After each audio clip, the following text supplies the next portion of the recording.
دھمکی ہے، یہ کیا ہے؟ اور ڈرانا ہے۔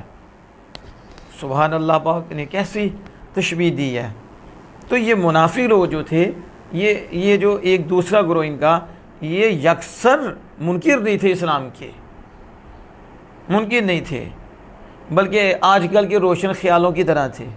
آج کل یہ روشن خیالی ہے جس میں تعلیمی ادارے بھی محفوظ نہیں ہیں، بچیاں محفوظ نہیں ہیں۔ آج کے دور میں روشن خیال یہ جو اسلام کے خلاف بولتے ہیں اور منہ کھولتے ہیں، اور اخلاق کا نام ہی نہیں، درندگی کہاں کہ پیدا ہوتی ہے جہاں اسلام کا نور نہ ہو، جہاں اسلام سے دوریاں ہوں، نہ تربیت ہو، تعلیم ہی ایسی ہو، پھر مردوں کا اختلاط، عورتوں کا اختلاط، بے پردگیاں، تو پھر اس کے اندر دین کے لوٹنے والے درندے وہ موجود ہوں، تو پھر کس کی عزت محفوظ ہوگی؟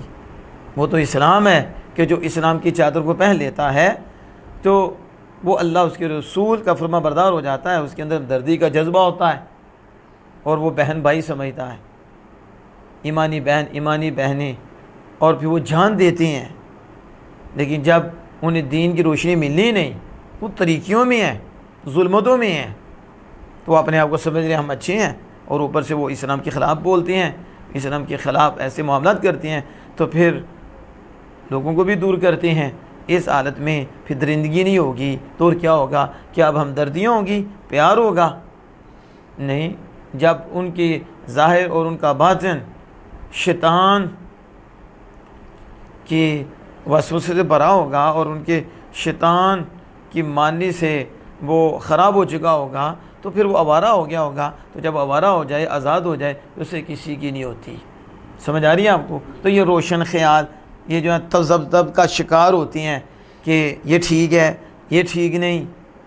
سمجھ آ رہی ہے آپ کو؟ یہ ٹھیک نہیں، یہ ٹھیک ہے۔ تو اسی طرح منافقین کے دوسرے گروہ کا حال تھا، دوسرے کہ اسلام کی قوت دیکھی، اسلام کی شان و شوکت دیکھی، اسلام مسلمانوں کی فتح مندی دیکھی، انہیں کامیاب ہوتا دیکھا تو ان کے ساتھ چل پڑے۔ لیکن جب مسلمانوں پہ مشکل وقت آیا، سخت وقت آیا، تو پیچھے آ گئے۔ کیا ہوا؟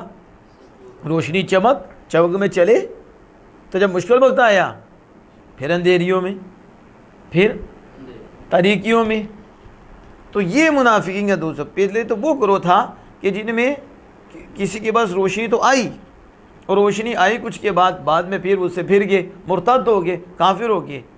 یکسر منکر بھی، اور تو یکسر نہیں، داخل ہوئے، چمک میں آئے، اور جب مشکل وقت آیا اور سخت وقت آیا تو پھر بھاگ گئے، پھر چیم گوئیاں شروع کر دی، گفتگو شروع کر دی، یہ اسلام ٹھیک نہیں، یہ ایسا نہیں۔ تو اللہ پاک وہ بیان فرما رہا ہے کہ طریقیاں ہیں، رات اور بجلی ہے، لیکن وہ کیا کرتے ہیں؟ وہ پھر نور نہیں دیتے، روشنی حاصل نہیں کرتے، انگلیاں ٹھونستے ہیں کانوں میں انگلیاں ٹھونستے ہیں، کس سے؟ کڑک کے سبب اور موت کے ڈر سے۔ وہ دھمکی، وہ صدا سنانا یہ کر لیتے ہیں کہ بچ جائیں، اور پھر وہ آواز کانوں میں نہ آئے، جان بچ جائے۔ یجعلون فی آذانہم، اپنے کانوں میں ٹھونس لیتے ہیں کڑک کے سبب اور موت کے ڈر سے۔ تو موت کے ڈر سے تو اللہ پاک فرماتا ہے کہاں جاؤ گے؟ کہاں جاؤ گے؟ کہاں جاؤ گے؟ ایک دن آ کے آؤ گے، میرے عذاب سے نہیں بچ سکتے، میری قدرت میرے علم سے نہیں بچ سکتے، میرے علم میں ہو، قدرت میں ہو، باغ نہیں تم سکتے، باغ فلا یفوتونہ، کوئی بھی اس سے باغ نہیں سکتا۔ تو اس چیز کی آپ کو سمجھ آئی؟ اب آگے اللہ پاک فرماتا ہے یکاد البرق یخطف ابصارہم، قریب ہے کہ بجلی ان کی آنکھیں اچانک لے جائے، اچک لے جائے۔ یہ یکاد قرآن پاک میں جہاں استعمال ہوا ہے، اس کی خبر اسم کو حاصل نہیں ہوئی، یعنی وقوع نہیں ہوا۔ وقوع معلوم ہوتا ہے کہ آنکھیں یخطفو اچانک لے جائیں، کیا لے جائیں؟ یاخذوها بسرعۃ، یاخذوها بسرعۃ، یعنی اسے جلدی سے لے جائیں۔ اس لیے ہم اچانک اور اچک کا لفظ بولتے ہیں کہ یاخذ بسرعۃ، عربی میں یخطفو اس کا معنی ہوتا ہے تیزی سے، لے جانا، تیزی سے، تو یا خودوا بسرعہ کہ آنکھیں تیزی سے لے جائے، فلما اضاء لهم مشوا فی، اور جب کبھی ان کے لیے روشنی ہوئی، فی ای فی ضوئہ، اس روشنی میں، جب کبھی روشن ہوئی تو اس روشنی میں چلنے لگے، وَإِذَا ذَرَا عَلَيْهِمْ قَامُوا، اور جب اندھیرا ہوا ان پہ چھا گیا تو وہ کھڑے رہ گئے۔ تو بتایا نا کہ روشن خیال، قوت دیکھی، شانتی کی، ساتھ چل پڑے، ان کی طرح ساتھ چل پڑے، مشکل وقت آیا تو پھر رک گئے۔ تو جب کبھی روشنی ہوئی تو اس میں چلنے لگے، جب کبھی تاریکی ہوئی تو بارش میں بھی ایسا ہوتا ہے، تاریکی ہوئی تو رک گئے، روشنی ہوئی تو چل پڑے، تو روشنی دلائل ہے۔ تو یہ دونوں چیزیں، جب کبھی روشنی ہوئی تو اس میں چل پڑے، جب تاریکی چھا گئی تو بھی کیا ہوا، کھڑے رہ گئے، پھر وہ کھڑے رہ گئے۔ اللہ پاک فرماتا ہے وَإِذَا عَادَ لَهُمْ قَامُوا وَلَوْ شَاءَ اللَّهُ لَذَهَبَ بِسَمْعِهِمْ، اور اگر اللہ چاہتا تو ضرور ان کے کان ہی لے جاتا۔ شاعر کہتے ہیں سم مصدر واحد لیکن بمعنی اسماعہم، کانوں کو جمع، تو ان کے کان لے جاتا اور ان کی آنکھیں لے جاتا، یعنی آنکھیں کون سی، ابصار ظاہرت، اور ان کی ظاہرتی ظاہری آنکھیں لے جاتا اللہ پاک، بالباطنہ کما ذهب الباطن، جیسے باطن کی لے گیا ہے کہ انہیں وہ ایمان ہی نہیں لا رہے، پھر ٹھیک ہے، تو تذبذب کا شکار ہیں، تو جیسے باطن لے گیا، اللہ چاہے تو یہ بھی لے جائے، مالک ہے۔ ان اللہ علی کل شیء قدیر، بے شک اللہ ہر شے پر قادر ہے۔ تو اب یہاں جو بات کی کہ قاموا وہ ٹھہر گئے، تو یہ تمثیل ہے، یہ مثال دینا ہے لِإِزْعَاجِ مَا فِي الْقُرْآنِ مِنَ الْحِجَجِ، جو قرآن میں دلائل ہیں، جو قرآن میں دلائل ہیں، تو من الحجج قلوبہم، ان سے وہ ان کے دل ٹیرے ہیں کہ ان کے دل میں اتر جائیں، اب ان میں دل میں اتر جائیں تو وہ ٹھہر جاتے ہیں، اور ان کو وتصدیقی، تصدیق ان کا معنی اسی ہے جو اس میں انہوں نے سنا، اس میں سے جو پسند ہے انہیں، جو انہیں پسند ہے۔ اور یہ بات تھی جو شاعر نے بیان کی۔ اب یہ ان اللہ علی کل شیء قدیر، بے شک اللہ تعالی ہر چاہے پر قادر ہے، ہر شے پر قادر ہے۔ تو یہ یاد رکھیں، شے موجود چیز کو کہتے ہیں، شے کسے کہتے ہیں، آپ ساری شے اور یہ جتنا بھی شے موجود ہے، جو موجود ہے وہ کیا ہے، شے ہے۔ تو مجھے بتاؤ، اللہ موجود ہے، اللہ تو اللہ بھی شے ہے، اللہ بھی ٹھیک ہے، شے ہر موجود چیز کو کہتے ہیں، تو اللہ ہی ہمیشہ سے موجود ہے، ہمیشہ رہے گا، تو اللہ شے ہے، اللہ تو اطلاق اللہ پر بھی شے کا ہوا، اور ساری مخلوق پر ہی جو موجود ہے اس پر بھی شے کا اطلاق ہوا۔ اب اللہ ان اللہ علی کل شیء قدیر، اللہ تعالیٰ ہر شے پر قادر ہے۔ تو کوئی سوال کر دے کہ کیا اللہ پاک شے ہے، ٹھیک ہے، تو اگر اس میں کہیں کہ اللہ پاک شے نہیں، تو یہ تو آیت میں ظاہراً بطلان ہے، اور ظاہری طور پر یہ باطل ہے کہ اللہ پر بھی شے کا اطلاق ہے تو وہ بھی شے ہے۔ لیکن ان اللہ علی کل شیء قدیر میں، کیونکہ بے شک اللہ ہر شے پر قادر ہے، تو یہاں اگر نعوذ باللہ من ذالک اس شے کا اطلاق اللہ پاک کریں، پھر تو بندہ اسلام پہ خارج ہو جائے گا، اسلام سے خارج ہو جائے گا۔ تو پھر سوال یہ کہ شے اگر نہ مانے اللہ پاک کو تو یہ ظاہری بطلان ہے۔ تو پھر یہاں جو شے ہے کیا اس کا اطلاق اللہ پاک پر ہوگا؟ تو پھر اس کا جواب دیتے ہیں کہ نہیں، اللہ پاک پر شے کا اطلاق ہے، لیکن وہ تو ہمیشہ سے ہے، ہمیشہ رہے گا، اور وہ مخلوق نہیں، ٹھیک ہے، وہ خالق ہے، اس پہ حدث واقع نہیں ہوا، نہ سوچ سکتے ہیں۔ حادث وہ ہے جو پہلے نہیں تھا، بنا، تبدیلی، چینجنگ، فنا۔ اللہ پاک تو ہمیشہ سے ہمیشہ رہے گا، اور وہ قدیم ہے، ہمیشہ سے ہے۔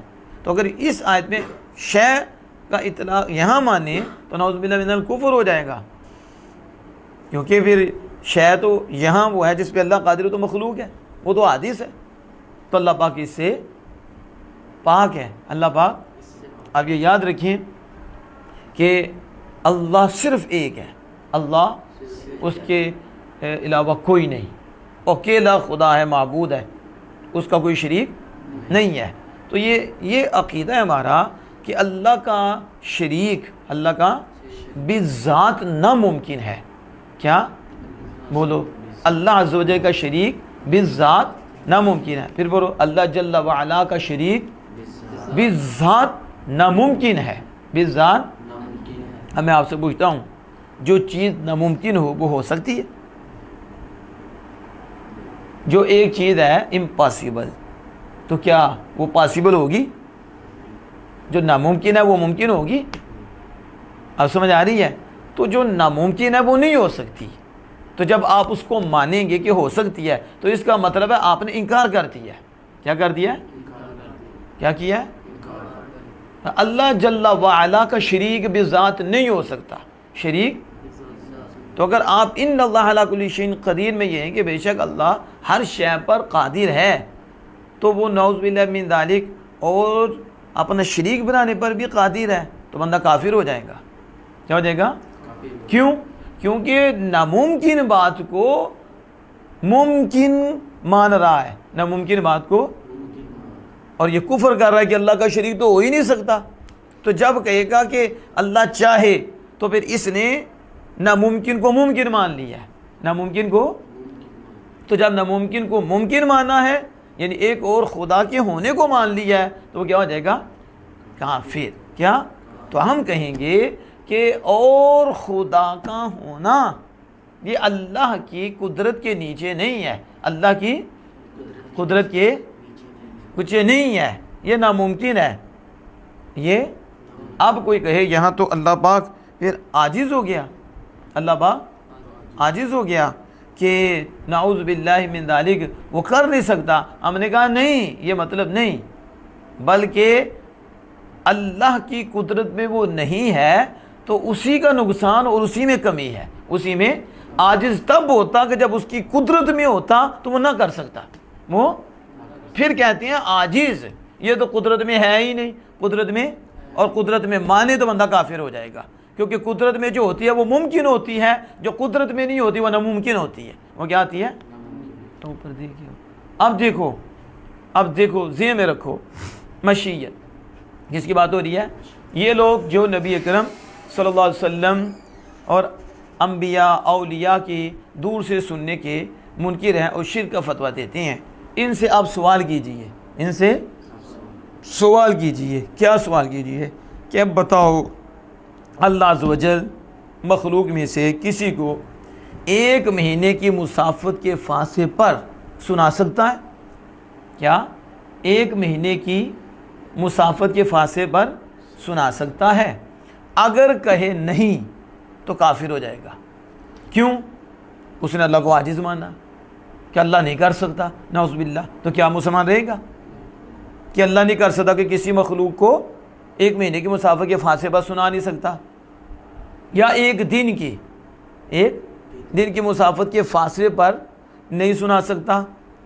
تو بتاؤ، اگر کہے نہیں تو اس نے اللہ کو عاجز مانا تو مسلمان رہے گا؟ نہیں۔ اور اگر کہے ہاں، اگر، تو پھر آپ بات بڑھاؤ، بات کہو، پھر 1 سال کی مسافت کے فاصلے پر سنا سکتا ہے؟ اللہ قادر ہے، سنا سکتا ہے۔ تو پھر بتاؤ کہ اللہ پاک قیامت تک کی مسافت کے فاصلے، قیامت تک کے مسافت کے فاصلے تک کی آواز سنا سکتا ہے؟ کہیں سنا سکتا، اللہ پاک قادر ہے۔ تو پھر آسمان کی سے آواز اللہ پاک سنا سکتا ہے؟ اس کا حجم کتنا ہے؟ کہ کیا عرش پہ سنا سکتا ہے؟ کس پہ؟ عرش پہ۔ اب کہے نہیں تو پھر اللہ کو عاجز مانے گا، کافر ہو جائے گا۔ اگر کہے ہاں، اگر کہے ہاں، کیا کہے؟ ہاں، ٹھیک ہے، تو ممکن ہو گیا۔ کیا ہو گیا؟ ہو سکتا ہے۔ کیا؟ اب ہو سکتا ہے نا، کیا ہو سکتا ہے؟ تو کیا یہ اللہ کا شریک ہوگا؟ جو شریک ہوگا وہ ہو ہی نہیں سکتا، وہ اللہ کی قدرت میں نہیں، شریک باری تعالیٰ اللہ کی قدرت میں نہیں ہے۔ تو جب مان لیا، اگر نہ مانے کافر ہو جائے گا، اور کہ اللہ کی قدرت میں ہے کہ